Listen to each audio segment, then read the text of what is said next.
Hello friends, welcome to Rupa's food story চ্যানেলে। আজকে আমি বানাবো বন্ধুরা তোমাদের জন্য ঘরে থাকা খুব সামান্য মশলা দিয়ে খুব সামান্য উপকরণে হায়দ্রাবাদি স্টাইলে একদম রেড চিকেন কারি, যেটা দেখলেই নাকি একদম পুরো জিভে জল চলে আসবে। দেখতেও যেমন সুন্দর, খেতেও তেমনি সুস্বাদু হবে। আর একদম খুব অল্প মশলায় আর ঘরে থাকা সমস্ত উপকরণ দিয়ে তৈরি করে ফেলবো আজকে আমি এই দারুণ স্বাদের কম মশলায় একদম হায়দ্রাবাদি স্টাইলে রেড চিকেন কারি। দেখো, রেড চিকেন কারিটা বানানোর পরে এরকম ভাতের সাথে খেতে কত দারুণ লাগবে। দেখতেও যেমন সুন্দর, খেতেও কিন্তু দারুণ সুস্বাদু হবে বন্ধুরা। একবার যদি এইভাবে রান্না করে দেখো, একদমই খুব অল্প মশলা দিয়ে, তাহলে কিন্তু তোমাদের যখনই চিকেন আসবে ঘরে, তখন কিন্তু বারবার এইভাবে চিকেন কারিটা তোমাদের বানিয়ে খেতে ইচ্ছে করবে। এতটাই টেস্টি, সুস্বাদু এবং লোভনীয় হয় এই রেসিপিটি। তাহলে আজকের এই রেসিপিটি আমি কি করে তৈরি করব, তার জন্য কিন্তু বন্ধুরা তোমাদের প্রথম থেকে শেষ পর্যন্ত ভিডিওটা অবশ্যই দেখতে হবে। চলো তাহলে ঝটপট শুরু করে দিই আজকের রেসিপিটি। এখানে দেখো, আমি 1 কেজি চিকেন নিয়ে নিয়েছি। তা ভালো করে চিকেনটাকে পরিষ্কার করে ধুয়ে নিয়েছি সুন্দর করে, যাতে এর মধ্যে কোনো নোংরা না থাকে। ভালো করে ধুয়ে পরিষ্কার করে নিয়েছি। তারপরে চিকেনের মধ্যে দিয়ে দিয়েছি আমি সাদা তেল দিয়ে, আর দিয়ে দিয়েছি একটু লবণটা দিয়ে দিয়েছি, লবণ বা নুন তোমরা যেটাই বলো। তারপরে দিয়ে দিয়েছি এখানে সামান্য একটু হলুদ। আগেই বলেছি ঘরে থাকা একদম খুব অল্প মশলা দিয়ে আজকের এই হায়দ্রাবাদি স্টাইলের রেড চিকেন কারিটা তোমাদের সামনে আমি তৈরি করে দেখাবো। তারপরে দিয়ে দিয়েছি লবণ হলুদ দেওয়ার পর দিয়ে দিয়েছি রসুন বাটা, দিয়ে দিয়েছি আদা বাটা, দিয়ে দিয়েছি জিরে বাটা, আর দিয়ে দিয়েছি শুকনো লঙ্কা বাটা। আর এই শুকনো লঙ্কাটাকে আমি কি করেছি, শুকনো লঙ্কার ভেতরে যে বীজগুলো থাকে সেই বীজগুলোকে কিন্তু আমি বাদ দিয়ে শুধু ওপরের খোসাটা নিয়েছি, যাতে সুন্দর কালার আসে। কারণ বীজগুলো অতিরিক্ত মাত্রায় খেলে পেটের পক্ষে কিন্তু একটু অসুবিধে হয়। এর জন্য আমি সুন্দর রং আনার জন্য শুকনো লঙ্কার ভেতরের বীজগুলোকে ফেলে দিয়ে তারপরে আমি ওপরের খোসাটাকে গরম জল দিয়ে কিছুক্ষণ ভিজিয়ে রাখার পরে সুন্দর করে পেস্ট করে বানিয়ে নিয়েছি। এবার সমস্ত মশলা দিয়ে চিকেনটাকে ভালো করে মেখে আধ ঘন্টার জন্য আমি ম্যারিনেট করে রাখবো। একটা পাত্র দিয়ে ঢেকে রেখেছি আধ ঘন্টার জন্য। আধ ঘন্টা পরে আমি এই চিকেনটাকে রান্না করব। একটু কিন্তু অবশ্যই রেস্টে রাখতে হবে। এখানে কিন্তু আমি কোনো টক দইও কিন্তু ব্যবহার করিনি। দেখো, খুব সামান্য অল্প মশলা দিয়ে আজকের এই লোভনীয় আমি রেড চিকেন কারিটা তৈরি করব। তারপর একটা কড়াই গরম করতে বসিয়ে দিয়েছি। কড়াইটাকে খুব ভালো করে গরম করে নিতে হবে কিন্তু। তারপরে দিয়ে দিয়েছি সাদা তেল। তোমরা যদি চাও তো সর্ষের তেলও করতে পারো, কোনো অসুবিধে নেই। তারপরে দিয়ে দিয়েছি এখানে আমি দারচিনি, 1 টুকরো দারচিনি, 4টে দিয়ে দিয়েছি এলাচ, আর দিয়ে দিলাম 3 থেকে 4টি তেজপাতা। দিয়ে ভালো করে নেড়ে নিতে হবে একটু পরে। তারপরে দিয়ে দিয়েছি জিরে ফোড়ন। এখানে গোটা জিরে আমি ফোড়নে দিয়ে দিয়েছি। এরপরে ভালো করে মশলাটাকে একটু কিন্তু নেড়ে নিতে হবে। যখন দেখবে আস্তে আস্তে মশলা থেকে খুব সুন্দর একটা স্মেল বেরোচ্ছে বা গন্ধ বেরোচ্ছে, তখনই বুঝতে হবে আমাদের ফোড়নটা ঠিক ভাজা হয়ে গেছে। এই অবস্থায় আমি এখানে দিয়ে দিচ্ছি পেঁয়াজ কুচি দিয়ে পেঁয়াজ কুচি দিয়ে ভালো করে ভেজে নিতে হবে। দেখো, পেঁয়াজ কুচিগুলো আমি এখানে দিয়ে দিয়েছি। ভালো করে আমি ভেজে নেব পেঁয়াজ কুচিগুলো। তোমরা একটুখানি পাতলা পাতলা করে পেঁয়াজগুলোকে একটু কেটে নিও। তা আমি দেখো সুন্দর করে পেঁয়াজ কুচিটাকে কেটে নিয়েছি। এবার ভালো করে পেঁয়াজ কুচিগুলোকে তেলের মধ্যে দিয়ে ভেজে নেব। এইভাবে নেড়ে চেড়ে খুব ভালো করে পেঁয়াজ কুচিটাকে ভেজে নিতে হবে। একটু সময় ধরে লাল লাল করে ভেজে নেব পেঁয়াজ কুচিটাকে। তারপরে দেখো, পেঁয়াজ কুচিটা ভাজা হলে দিয়ে দেব চিকেনটা। যে চিকেনটা আমরা ম্যারিনেট করে রেখেছিলাম, সেই চিকেনটা এখানে আমি দিয়ে দিয়েছি। তারপরে দেখো, খুব সুন্দর করে আমি চিকেনটাকে এবার কষিয়ে নিতে হবে পেঁয়াজের সাথে। খুব ভালো করে চিকেনটাকে খুব সুন্দর করে আমি কষিয়ে নেব। এই সময় তোমরা কিন্তু একটু ফ্লেমটাকে মিডিয়াম রাখবে, একদম হাইতে রাখলে সাথে সাথে কড়াইতে লেগে যেতে পারে।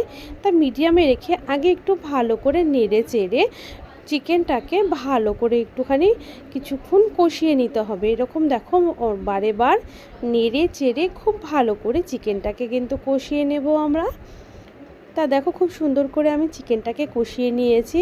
আর চিকেন খেতে কিন্তু সবাই ভালোবাসে, যারা আমরা মাছ মাংস খাই তারাই, যারা নিরামিষভোজী তাদের জন্য বলছি না, আমরা যারা মাছ মাংস খেতে ভালোবাসি তারা কিন্তু ছোট থেকে বড় সবাই কিন্তু চিকেন হলে বাড়িতে আর কোনো কথাই নেই, সেদিন যেন দুপুরে তাড়াতাড়ি খিদে পেয়ে যায়। এটা কিন্তু সবার ক্ষেত্রেই হয়।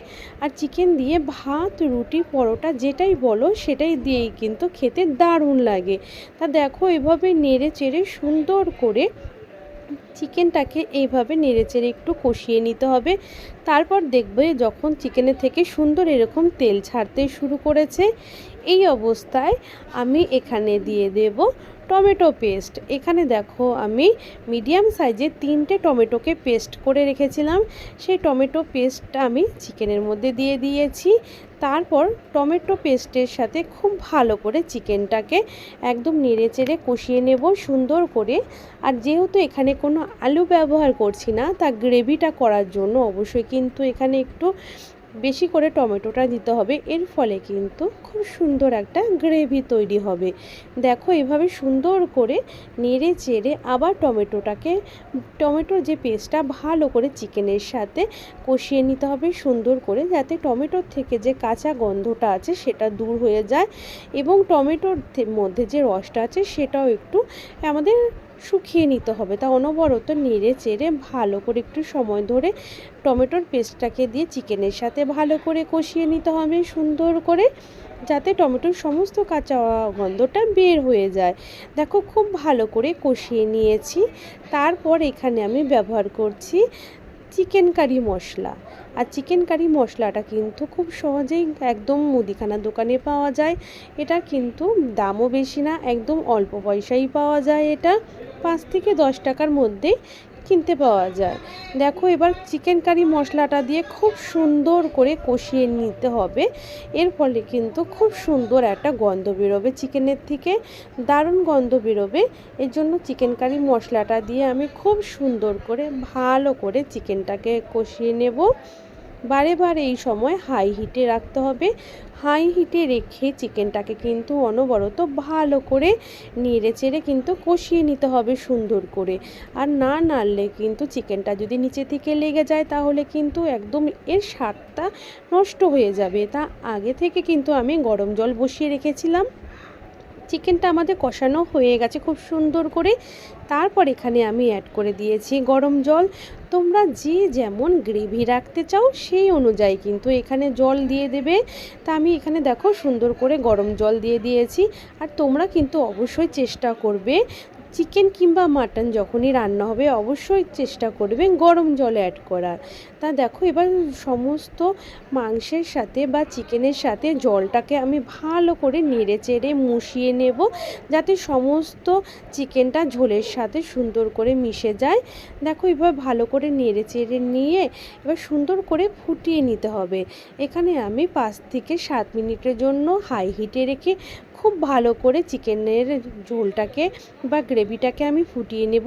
তারপর এখানে দিয়ে দিয়েছি গোটা গরম মশলা বাটাটা এখানে আমি দিয়ে দিয়েছি। এখানে আমি দারচিনি, এলাচ আর লবঙ্গ একসাথে বেটে নিয়েছি। 2 টুকরো দারচিনি, 3 থেকে 4টে এলাচ আর 2 থেকে 3টি লবঙ্গ ভালো করে আমি বেটে নিয়ে এখানে দিয়ে দিয়েছি। তোমরা চাইলে গুঁড়োটাও ব্যবহার করতে পারো। খুব সুন্দর করে ফুটিয়ে নিলেই রেডি হয়ে গেল আমাদের হায়দ্রাবাদি স্টাইলের রেড চিকেন কারি।